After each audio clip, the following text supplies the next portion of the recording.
So, Gabrielle, I've pressed play. My name's Tim. I'm an alcoholic. I'm in press record. Um, and I think my job today, I have everything I'm going to say, I haven't come up with myself. You need to know that. All I've done is compiled ideas that other people gave me. So that's what I am. I'm the dinner lady. I'm not the chef. I'm just taking the food and slopping it out onto your little metal trays. That's all I'm doing, just passing it on.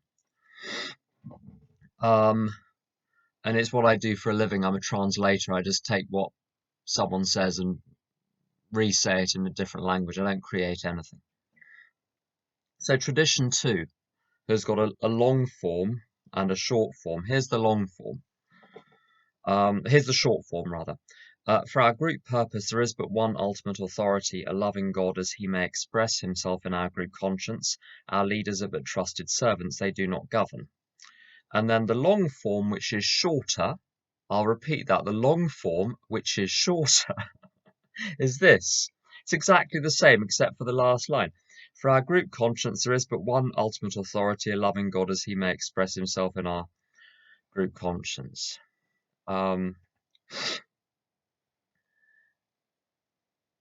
So I'm just going to go through this word by word and share with you things which have been shared with me.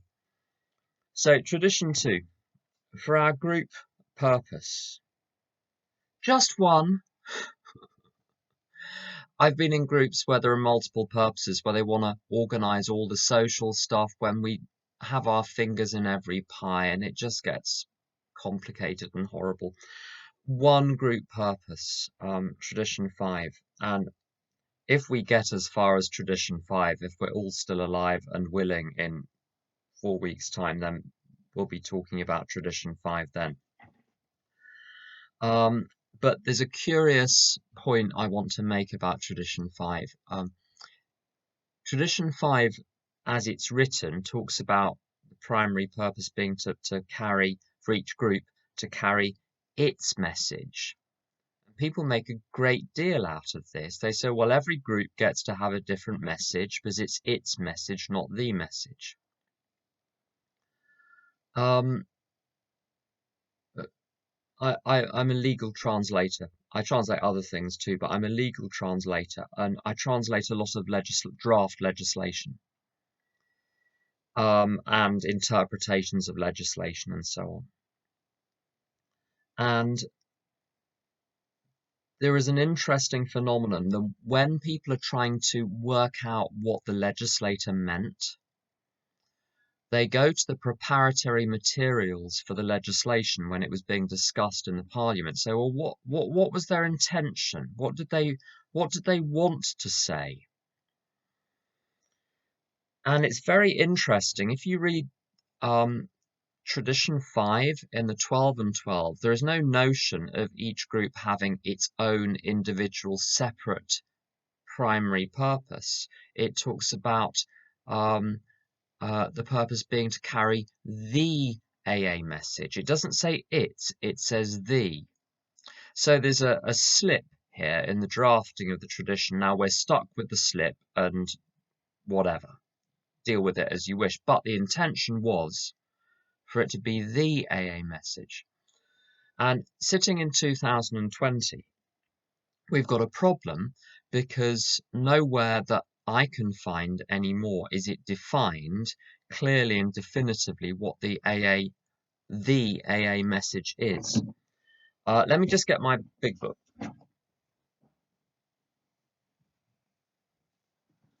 Right, so the third edition of the big book, we're on the fourth now. The third edition of the big book, as does the fourth, had a dust cover, which most people throw away. By the time I was interested in dust covers, we were already into the fourth edition. I'd lost the dust cover and maybe even lost my third edition. So I have a fourth edition, but when I was in a little town in Texas called Divine, I found on a shelf a third edition with a dust cover and asked if I could keep it, and they didn't care. So they said, if you want the dust cover, have the dust cover. And there's a curious thing. As I say, I haven't found anywhere else in the AA literature that says this.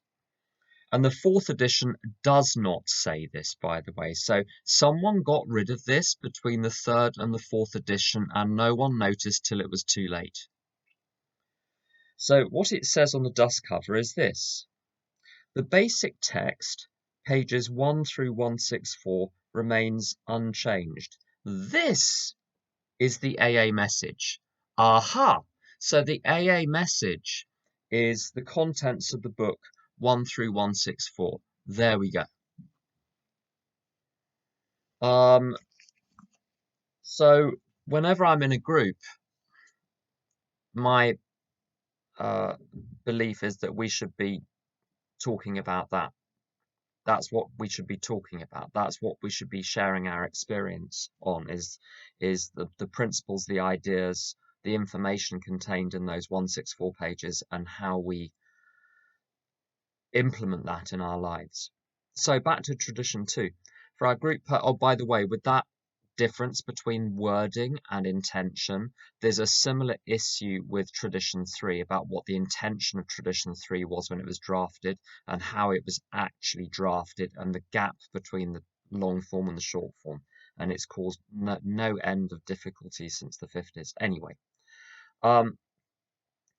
tradition 2, for our group purpose. So for the purpose of carrying the message as set out in the first 164 pages, there is but one ultimate authority, a loving God as he may express himself in our group conscience. To my mind, if that ultimate authority is going to be presiding over the group conscience, that's through the people in the room. I've got to be housed underneath that higher power for God to be able to speak through me. If I'm not standing in the channel between God and the meeting, if I'm doing my own stuff on one side, God can't talk through me. And I tell you, probably in the majority of group conscience meetings I've been in, I've had my own agenda. I don't know if any of you, I know Australians are super placid and don't argue about things, but sometimes English people can be argumentative. It's our history, just it's not our fault. I've got to have God presiding over me, for God to express God's self through me. And my problem is separation from God. So to enact tradition 2, when I'm in my home group in a group conscience meeting, I've got to be aligned with God, which means I've got to be clear with the other steps. I've got to have got through the other steps and be pretty solid in my step 11. I'm going to try and share a screen to show you a picture. I know screen sharing in these days of Zoom can be a little bit dangerous. Sometimes someone shares a screen and you get more than you bargained for. But so trust me on this one. This should be safe. So I'm going to see if I can. Oh, I can't do it. Doesn't matter. Gabrielle, what I'm going to do is send you a link. And okay, right. So this is from Chuck Chamberlain's, or transcription of some talks by Chuck Chamberlain called A New Pair of Glasses. The audio of those is not to everyone's taste, but the transcript is, I find, more accessible. The audio I struggle with, but the transcript is great. And it's got this picture of the universe, life, good, and God, and then Chuck sitting outside of it with this line separating one from the other. And the purpose of I'm going to stop the sharing of that. There we go. And the purpose of the steps, in my experience, is to get rid of that line of separation and have me re-merge into this God, which is the ultimate authority. All through the concepts are a very interesting structure. Just in case you're not familiar with the place of the concepts in AA generally, my experience of what the steps are about, what the tradition's about, what the concepts are about is this. The steps are about me dropping all my illusions and cleaning up the past and forgiving people and then becoming one with God's will, hopefully. The traditions are about me getting on with other people, playing nicely with others, and the concepts are about getting stuff done. And in the concepts, there is this idea of ultimate authority and delegated authority. And ultimate authority um, um, grows up through the structure from the base. If you imagine the inverted triangle of the AA structure, there's this power and authority and responsibility at the base. Oh, I've got the triangle upside down. I'm going to stop the triangle thing because I've just confused myself. Okay. God is in charge, delegates power and authority and responsibility through the structure. I'm going to forget the up and down thing because I always get it backwards. In my life, God is the ultimate authority. There is no authority higher than God. So I refer every question to God. And it's the same in the group. There is the ultimate authority of God working through the individual consciousness, through the words into the collective consciousness. And in the concepts, you've got exactly the same. You've got the ultimate authority of the Worldwide Fellowship of AA, which delegates power and authority to GSRs, which delegates power and authority to district and area or intergroup, depending on which country you're in, to the conference, to the General Service Board, to the subcommittees, to the corporations. And is this gradual trickling through of power and authority. But behind the whole thing is this ultimate authority. And by ultimate, there's nothing behind it. And it therefore encompasses everything. I love that Chuck Chamberlain picture of God is the source of everything. And sometimes I have sponsees who struggle with the idea of God and don't know what their definition of God is. And I think there's a very useful one on page 85 of the big book where it says, much has already been said about receiving strength, inspiration, and direction from him who has all knowledge and power. So I conceive of God as the source of all knowledge and power, and those are the only two commodities that I lack. When I got to AA, I lacked information about the condition of alcoholism, and once I was given that information, I lacked the power to do anything about it. And step 2 is about coming to believe in some higher power that could offer me those two commodities of knowledge of God's will for me and the power to carry that out. So behind tradition 2 is this ultimate authority, which always has human intermediaries. Sometimes God speaks to me directly through prayer and meditation, but that's in effect a human intermediary. And it's the same with other people. My sponsor talks about until you've established a relationship with a higher power directly, you're probably going to need a God with a human skin. And that's my experience too. I couldn't trust my prayer and meditation when I was new, but I could trust Maureen. Maureen was a housewife from Wimbledon who was 17 years sober and had an alcoholic husband who was still drinking. I trusted her. So, in the absence of a burning bush or Elijah turning up at the dinner table, I relied on Maureen instead. And I don't think there's anything wrong with human reliance on humans, as long as it's not on them as the person, reliance on the fact that other people are used as channels by the higher power. And in a group conscience setting, I have a habit just very occasionally of being a tiny little bit hostile. And I mean, I'm sure no one ever notices.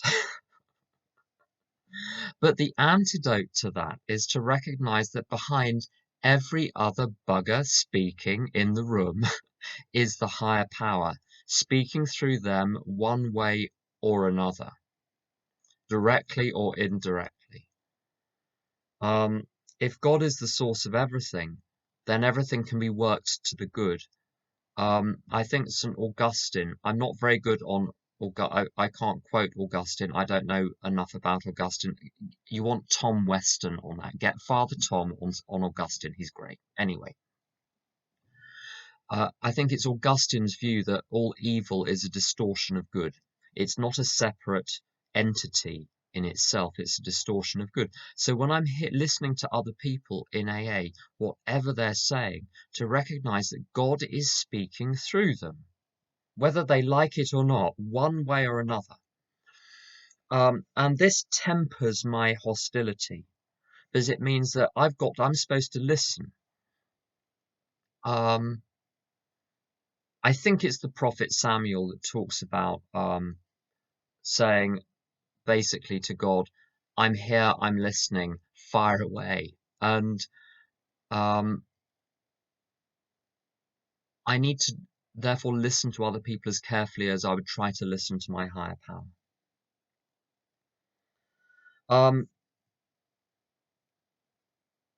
Let's see what else I've covered. So there's this notion of a group conscience. To have a group conscience, you've got to have a group. Now, although that sounds self-evident, in practice it's trickier than you would think. Although in principle, any 2 or 3 alcoholics gathered together may call 2 or more alcoholics gathered together can call themselves an AA group, provided that they have no other affiliation or words to that effect. In practice, you put a bunch of alcoholics together and you don't necessarily have a group, even if the will is there. Sometimes there aren't the prerequisites for it to operate as a group. And I'm sure I've mentioned this before. I mention it the whole time. I never remember what I've said where, so sorry. Of a group which was very divisive that I belonged to, where when we had a group conscience meeting to discuss what was our primary purpose, there was disagreement on that. So the last group I started, I found 3 friends who we were totally at one with each other about what our primary purpose was, and we were totally unified. So this is where tradition 1, the unity there, and tradition 5 come together. If we've got those and we have a common purpose, then we're in business with a group, and that's where, in my experience, strong groups start, is with absolute agreement on purpose and method and so on. Another point as well, it became very fashionable a few years ago, and I think it's a very good thing. I'm told it started in Al-Anon, but it seems to have spread everywhere. This idea of taking the traditions and taking the concepts and applying them in every area of your life. There were people in the 60s and 70s who did it as well, but it started to become a widespread phenomenon through some Al-Anon speakers that started to propagate that idea. And one of them reworded Tradition 3 for the purposes of a marriage, and it was something like this. The only requirement for membership of this marriage is a desire to be in it and to make it work. So there was an extra little addendum there. It's got to be in good faith. And by good faith, I mean, when I'm part of a group, what I've got to want myself is the good of the group and not just the pursuit of my own agenda. If I'm after the implementation or the forcing of my own agenda, I'm not part of the group. I'm an outside governor trying to control it. To make it work, when I belong to a home group and it really feels like a home group, I'm dissolved into that whole. It's almost as though I lose my identity for the hour of the meeting. If you're familiar with Star Trek, it's a little bit like the Borg. There's this single entity into which all difference is assimilated, but still expresses itself in its own way, but it's subordinated to the hive mind. And it talks in the literature also about a group being a spiritual entity, and as such, it's indivisible. And it doesn't mean all of the individual characteristics and attributes of the people are wiped out. They're still there, but they're expressed as part of this indivisible whole. So for me not to be divisive in a group conscience, that's I've got to have unity with the group and have my sole purpose to not just to be part of the group, but to help make it work. And as with marriage, I think Don Pritz talks about this. Uh, if you want a good relationship with a higher power, you say to the higher power, "Thy will be done." If you want a good relationship with your spouse, you say, "Thy will be done."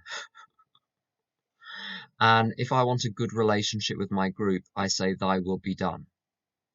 I can pop ideas into the little cappuccino machine and see if they turn frothy, but basically, "Thy will be done." Um, and I'm working on that still. I'm like 60% of the way there. I spend most of my group conscience meetings with almost literally with my hand over my mouth, forcing myself to say, I just have to repeat to myself, keep your big fat mouth shut. Keep your big fat mouth shut. Does it need to be said? Does it need to be said by me? Does it need to be said by right now? Maybe someone else can say it. Maybe it can wait till next time. How important is it anyway? Let it break around you. Like the Al-Anon slogans, chaka, chaka, chaka, chaka, all, through my head again and again just to stop me. And if I have to say it, to get as peaceful as possible before I say it. I'm a kind of aggressive A-type personality, so I'm the sort of person in group consciences, you see people physically tense up when my hand goes up to share, so I need to be really, really careful. For the group conscience to work, uh, we've got to be bonded in this primary purpose, and there are two elements to that. And I think I mentioned this last week of page 17, the common problem and the common solution. And I do think it's terribly important for a group conscience to have physical presence. Video I'm finding is not bad. Friends of mine who attend a local intergroup say it's actually much more cordial on Zoom than it ever was in person, much more orderly. People put their hands up, are chosen in order. It seems to be working very well. I don't know how it is over there. But over the last few years, um, I've worked with a lot of people. I've talked to a lot of people that are involved in service in lots of different countries, in different fellowships, at area, district, intergroup, region, and national level. And the most commonly occurring problem that I have presented to me over the last 5 years, can anyone guess what the most common problem might be? Gabrielle, do you want to unmute people, see if they can?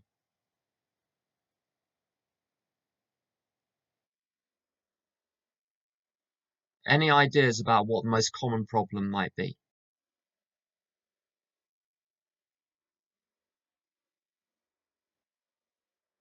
That's part of it. Anyone else?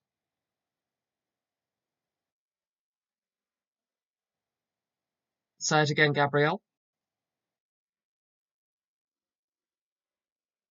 Well, there's a lot of that as well. That's part of it, but it's not the source of the. Both of those are part of the problem. They're not the source of the problem. Anyone else? Again, part of the problem, but not the source. Same answer. There's so I'm going to continue now, Gabrielle. If you want to mute for a little while, um, behind almost every problem. Oh, I'm muted as well. There we go. I'm back. Behind almost every problem is a single phenomenon, which is the physical group conscience being circumvented. So rather than sitting down together in a room and politely going through the agenda items in an orderly way with an impartial chair who picks on people in the order they wish to contribute, who doesn't let anyone speak twice until everyone who wants to speak once has spoken once, who keeps time, who won't let anyone speak for more than 1 minute at a time. That works. What doesn't work is Facebook groups, WhatsApp groups, email circulars, all of these other systems for deciding things which don't involve everyone sitting in a room together, having to look into each other's eyes and see the expression on other people's faces when they contribute. Backroom deals, sewing up group consciences outside the context of the group conscience itself. And the point about the group conscience is that the setup of a meeting where you're all sat there together, it circumvents, if it's run properly, will either circumvent or stifle most of those problems with control and self-will and railroading and agenda pushing and talking over each other and interrupting and all of those. The physical presence is immensely important. And I've seen so many examples of where groups or intergroups or regions or whatever stop using electronic communications to transact business. So they use electronic communications to broadcast only notices, to arrange meeting times, things like that. But to transact the business in person, the problems just evaporate because there's a system for handling things now. What else? I think there's a notion in the group conscience that it is to borrow someone else's expression, a cathedral in time. It's a time set apart where you rise above the mundane and try to access a power greater than yourself. So my sponsor talks about tradition 2 being to the group as step 11 is to the person. And in the same way that with step 11, although there's the Penelope pit stop at the bottom of page 87, generally step 11 is in time deliberately set aside. And it's the same with a group conscience. In my home group, we have a group conscience meeting twice a year. That's all, twice a year. And we have business meetings whenever we need them, at least once a month.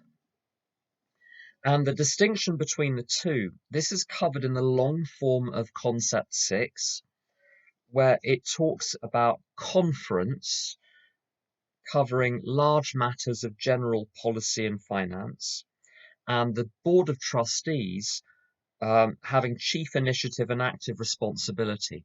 So the group conscience decides, but the business meeting implements and has great freedom in how it implements. So the group conscience meeting should be where everyone is involved, every voice is present.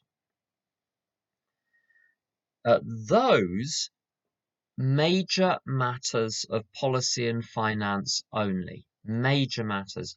All of the implementation gets shifted to the business meeting, where it's the small cabal, if I dare use the word, the small cabal of officers who are charged with actually doing the work, who make the operational decisions.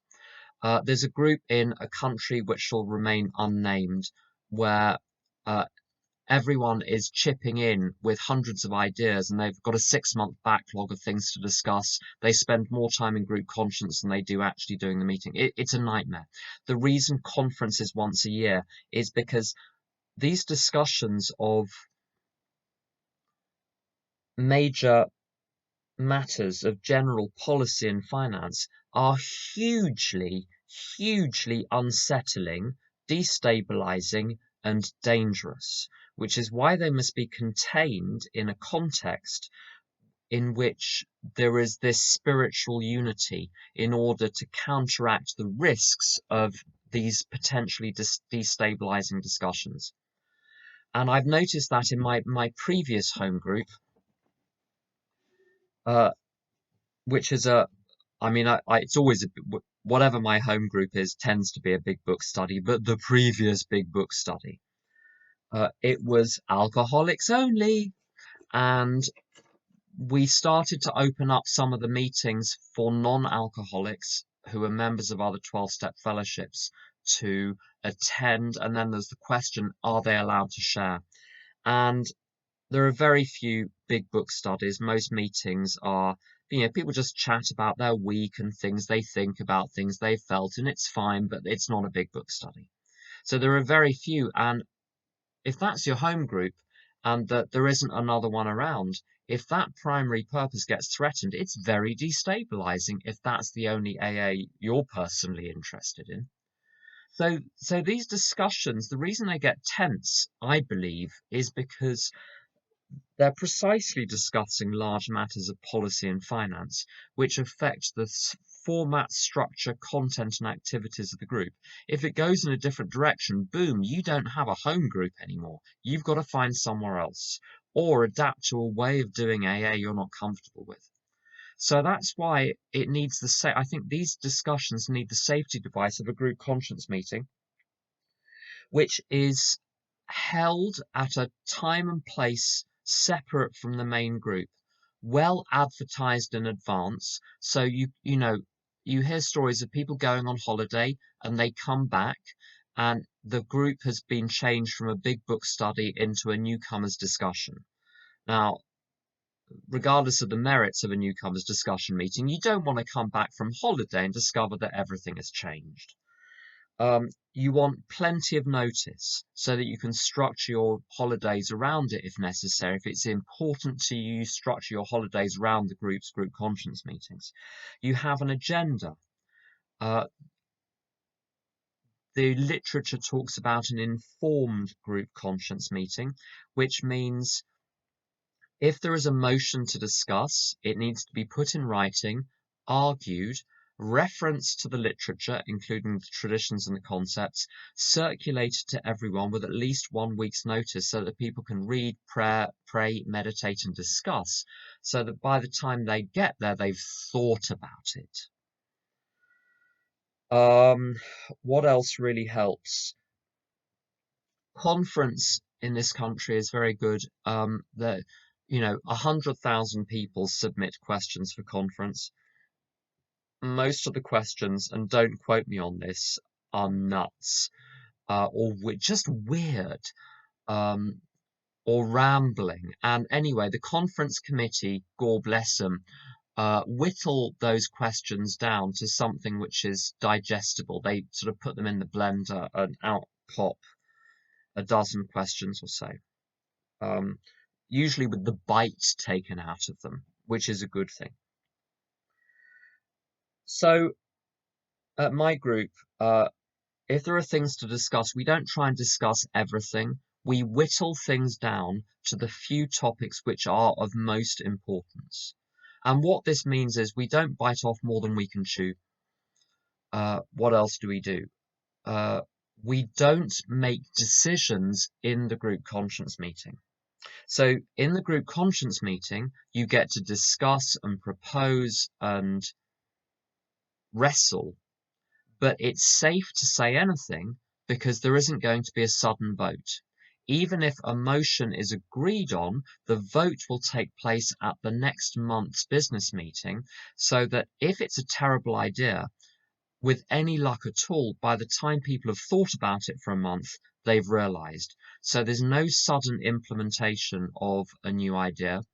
And also, the new idea tends to be implemented with a 6 month or a 3 month probation period so that it automatically lapses unless it's perpetuated, which means it's safe to trial new things. But only if it's a success will it carry on. And this is exactly the same as when they make changes to if you want to make changes to the concepts, I think I'm right in saying that they have to preserve the audit trail and the history so that you've got a point you have a restore point to go back to. And so this is another good practice to make sure that change is slow and deliberate and carefully thought through and can't be railroaded. If you have procedures in place, most of the terrible ideas get weeded out and don't go anywhere. So I give you an example. I mean, it isn't a major thing, but at a home group I was part of, we decided to do the Fellowship of the Spirit thing, which they do at Fellowship of the Spirit conferences in America, where they stand, I think, holding hands, or maybe not holding hands, but they stand in this huge circle of unity in silence for like a minute. Anyway, in Arizona, amazing. In Utah, amazing. In Washington State, amazing. We tried it in our home group. It weirded everyone out. We were like, what are we supposed to think about? Where are we supposed to look? And you start noticing things you wished you hadn't noticed about other people in the room. Just a complete disaster. I don't know why it didn't work, but it didn't. But and people got very tense because, we're doing something new. It's clearly wrong. Um, but what happened was it just lapsed because no one wanted to continue it. So all of this stuff, the slowness with which decisions are made, preserves the stability of the group. And it's a nuisance that things have to be slow, but there's a good reason for that. Um, there's another point about voting as well. I've been at business meetings and group conferences and intergroup meetings and region meetings and blah, blah, blah, where people say, oh, Susan's not here, but she knows how she wants to vote. So can I pop a vote in the urn on behalf of Susan? No, no, no, no, no. This is not how we operate.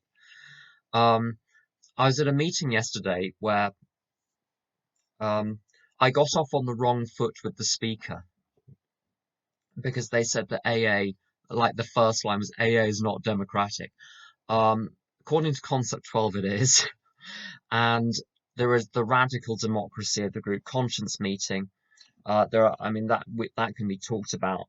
The notion of democracy can be talked about in Concept 12. But there are lots of democratic features of AA, but it's a different type of democracy. In AA in Great Britain, we have 16 regions, I think I'm right in saying. 5 are Scottish. 5 out of 16.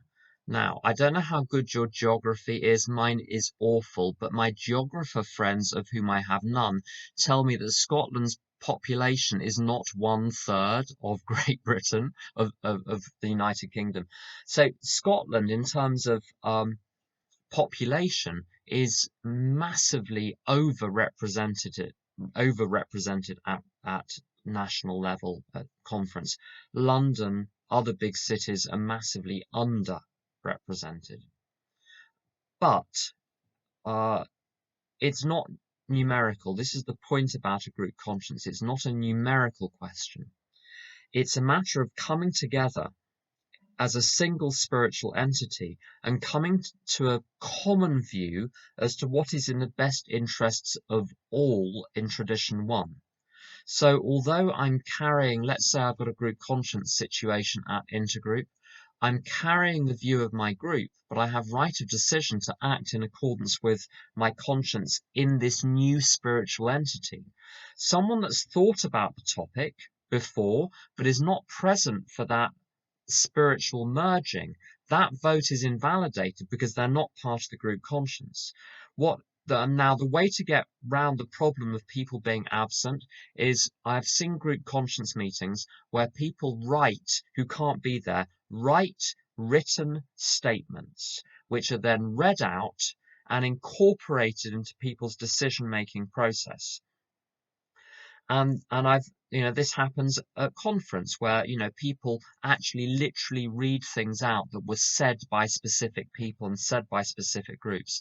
And I'm a conference delegate, and I've been in conference committee meetings where I end up voting for a set of proposals that I don't hugely agree with personally and aren't particularly the views of my region, but it's the best consensus we can find given the range of views available in the fellowship as a whole. I'm not fighting a corner, I'm aiming to achieve a consensus with other people. And there are two concepts which come into play here. The first one is concept 12, which talks about discussion, vote, and substantial unanimity. Until there is a general consensus, the discussion is not over. And this means I have to drop a lot of ideas which are precious to me in order for consensus to be achieved and unity to be maintained. And this works in marriage, this works in work situations. I have to give up most of what I believe, but hold on to a few key ideas and hope that they get incorporated into the general consensus. And there's the idea, I think it's concept 9, forgive me if it's not, in Bill W.'s essays, where he talks about progress over time being made through a series of unsatisfactory compromises. And so I have to get comfortable with every group conscience, pretty much every group conscience being a very unsatisfactory compromise, but over any considerable period of time, the general direction is towards improvement and refinement. It's just like personal recovery. It's improvement is slow. If you've got a couple of character defects in your life which are causing you havoc, probably don't expect them to be gone by the 1st of July. They're probably still going to be there. If they've been there for 20 years, you might have to wait a few weeks more. Progress is slow, but that's, I think, as it should be.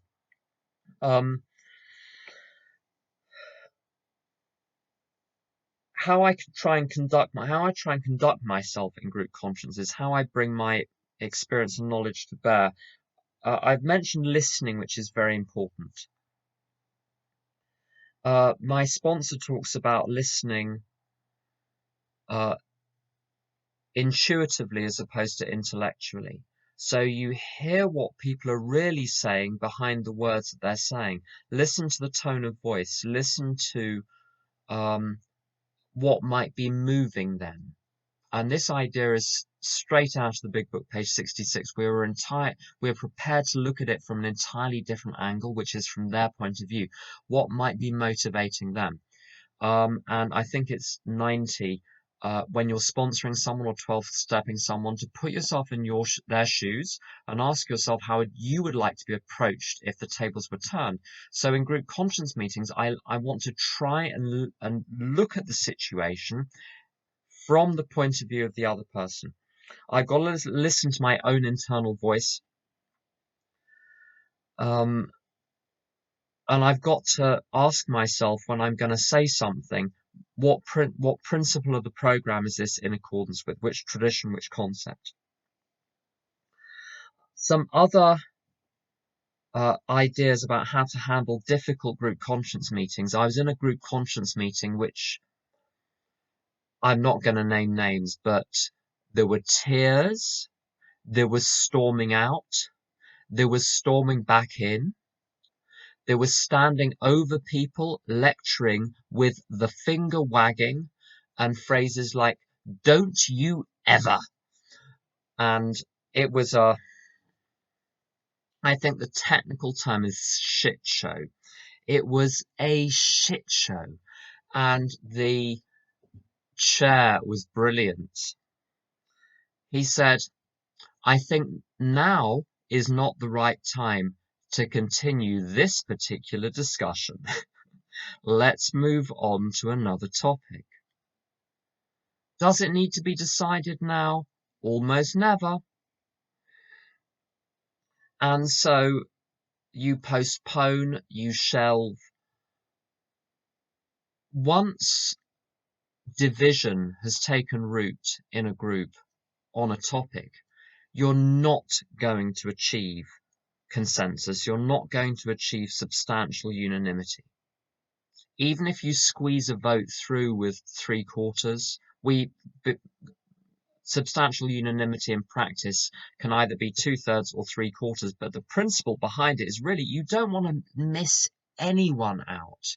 You want everyone somehow to be able to accommodate themselves to the decision. This is an intergroup chair top tip. If a group conscience meeting, so a question about a policy or finance gets contentious at an intergroup meeting, you find the people who are angriest and most vociferous on either side of the discussion, and you suggest, given how passionately they feel about the question, that they form a subcommittee to discuss the matter in between and revert to the intergroup with a proposal to put to the rest of the intergroup next time. This has several benefits. First of all, it removes the unpleasantness from the room and postpones it, so you can get on with the rest of the business. Secondly, it gives the noisy authorities the chance to prove whether they want to be bleeding deacons or elder statesmen. Thirdly, it gets people to work together who don't want to work together, and that's always been good for me. When this was first done on me, I was livid, and now I do it on other people. It's amazing. That tactic has solved so many problems. There's an idea also of leaders are but trusted servants. So this is another key idea of tradition 2 in the short form. Again, this speaker yesterday put my back up. Said there are no leaders in AA. No, sweetheart. There are leaders in AA. They're just trusted servants. So what does a leader mean? It means that the leaders are not making the major decisions of policy and finance. That's the big difference to a normal administrative or corporate or governmental structure. So leadership, again, this is the topic of concept 9, so that's another session maybe. But this is what I've been shown about how to be a leader in AA. You've got to be doing the work yourself. There's no point in being the foreman on the side, like pointing to what everyone else should do. I have to get involved myself to lead by example. And I see this happening at good home groups where you've got a group conscience that you're going to talk about the steps or the traditions or whatever it is. Leadership means you lead by example. You don't tell other people what to share. You talk about the topic and then see if other people follow. And people always do. I had some experiences at my previous home group where there were people that came in that tried to change the content of the meeting covertly and overtly. And no one was ever shut up. No one was ever redirected or diverted or cut short. We let people just say what they want to say. And it always went, because there were lots of people who were leading by example, those situations never produced division because the people in question either thought, actually, this is going to be my home, and they started to share differently, to present differently, to show up differently, or they just left. So leadership by example, in my experience, totally works. I've seen meetings where they direct very carefully what people share, and it works for some groups, but I've not found that necessary.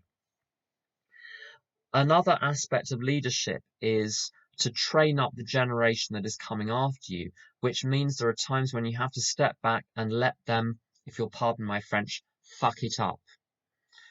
And this is difficult. This is a difficult thing, because if you're remaining part of the group, there comes a point where you do have to say something occasionally. Tom Ivester, who's a very good AA speaker, talks about this situation a lot.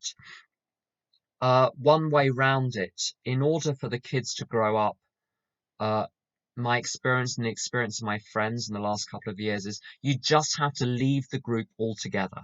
Otherwise, every time there's a problem, they look at you anyway. So just leave and and that forces people to step up to the plate. And then if you're sponsoring them as well, if they come to you with problems, you can share experience. But the only way that people learn to take responsibility is if they're given the responsibility and you just back the fuck out of the situation. So that's leadership. That's what I've been shown about leadership in AA. It's just as important to know when to shut up as it is when to speak.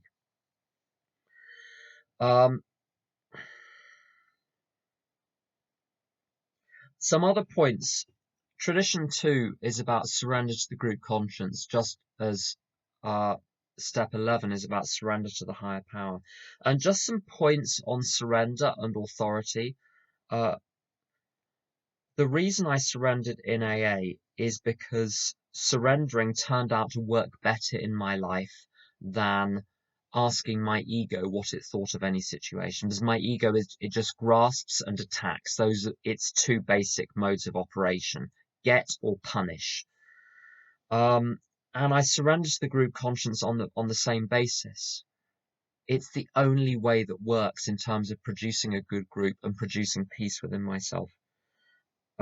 I had problems surrendering to a higher authority in tradition 2 and step 11, because I don't know about the families that you grew up in or the environments that you grew up in.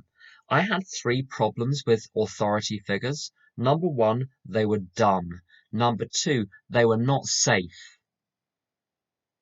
And number 3, they made bad decisions. I mean, at the age of 9, I was observing stuff going on, thinking, are you kidding me? You're an adult, and this is your decision. Wow. So naturally, I grew up with a tiny problem with authority figures. And this is where I have to view the higher power differently, as being, it says a loving God, which means that God has my best interests and everyone else's best interests at heart. My sponsor talks about that God's will for me is always a win-win for everyone. So even when I have to do things which are tough, like letting go of a sponsee where it's not working, even if they want to carry on being sponsored by me, it's ultimately best for everyone. If the right thing for me is to get out of the situation, that will be the right thing for them as well. And the other element of surrender to a higher authority is this notion of service and switching from being a giver, from being a taker, to being a giver. When I'm a taker, when I want things, those wants can be frustrated. When I'm a giver, because my job is to give, not to be in charge of the other person's receipt. So this is in terms of service, this is in terms of sponsorship, this is in terms of any situation where I'm giving. I am successful regardless of whether what I'm offering is received. So we're taught this in step 12, that a successful 12th step call is one where you stay sober all through it. If they get sober too, this is wonderful, we're pleased. And it doesn't mean that we don't try and do our best. But if I live life as a giver, surrendered to the higher power, surrendered to the group conscience, I can't be hurt because nothing outside of me can dictate whether or not I give. That's 100% up to me and the higher power, and so that will can always be fulfilled. Some other points, the traditions in relationships. So as I mentioned last week, I've married. I've been with someone for 16 years, and I think it was the Mary Pearl T idea of tradition three in relationships is uh, the only requirement for the relationship is a desire to be in it and to make it work. And maybe 4 or 5 times a week, some poor soul in the world of recovery calls me with a relationship problem. I don't know if any of your sponsees ever call you with relationship problems.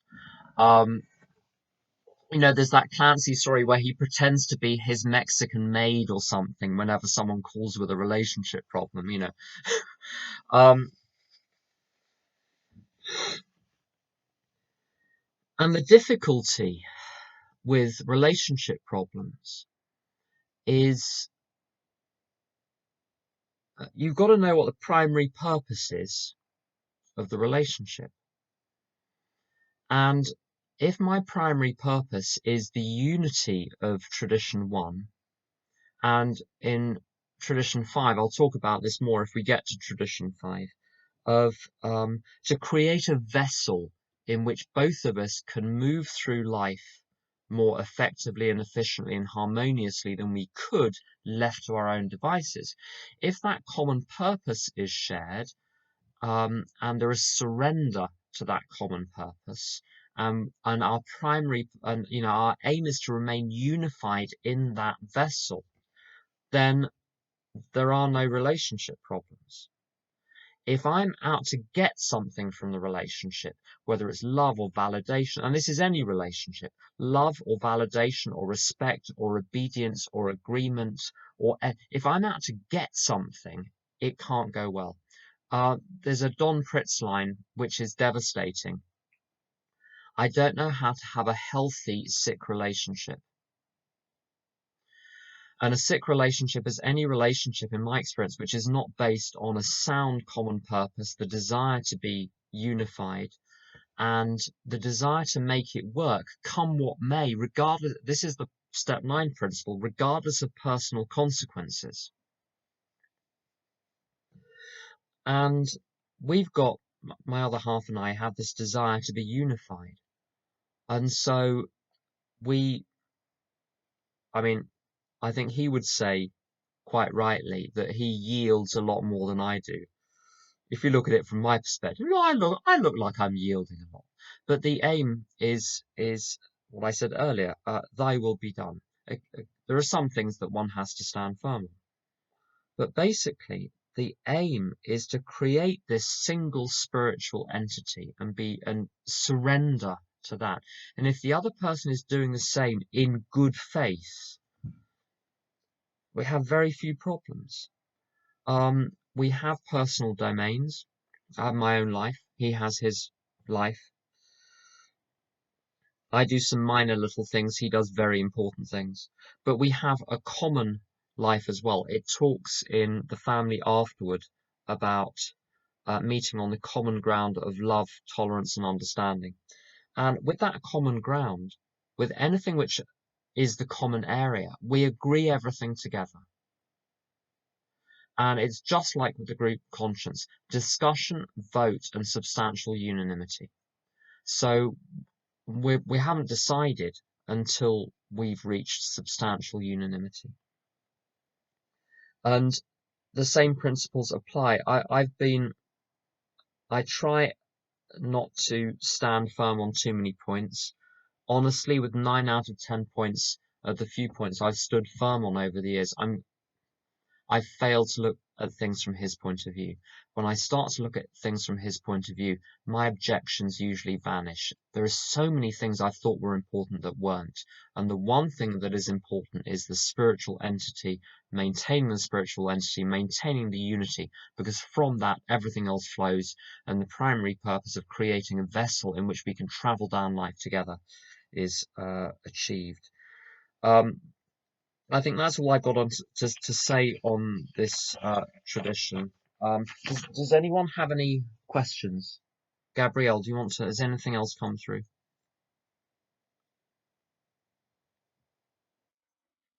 Okay, so one question, and we're coming up to 60 minutes, so I'm going to cut it fairly short.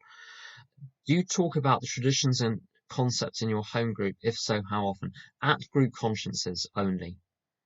What we'll do at group consciences, if there are no motions, we get people to submit individual traditions or concepts for discussion, maybe with reference to, there are various checklists of traditions and concepts, of ideas and questions. Maybe pick a couple of questions from a couple of traditions. Don't try and discuss everything at once. Discuss a couple of things well. The other thing that we do, I do it, and I encourage sponsees to do it, whenever we're making decisions or setting out viewpoints, to reference them overtly to the tradition or the concept which pertains. So a standard example would be where a group conscience meeting, or rather, let's say must have been a business meeting where we set up a new commitment at my home group of recycling officer. Now, should have been non-controversial, but some people were getting very upset about all sorts of things. But everyone started chipping in with ideas about specifics for how the recycling officer should recycle. Should it be a Hessian bag that we put the disposable cups in, or should it be a plastic bag? Everyone was coming in with ideas. So what we did, someone said, concept 3, right of decision. How about we give the recycling officer the right of decision to discharge their duty as best they can, as they see fit. We're giving them the brief, recycle as much as possible. How you do that, up to you. And we quoted concept 3. That's concept 3. You trust your trusted servants to just get on with the job. If there's a problem in a month, we'll see. We'll deal with it then. So that's how we introduce the traditions and the concepts. It's less by formal discussion, which tends to be deadly in a group setting. Certainly British people hate it. I don't know about anywhere else, to have those group discussions about traditions and concepts. But citing them with reference to practical, actual situations, people learn a lot more through that. In a group setting. So anyway, that's all I've got. So I'm going to stop there.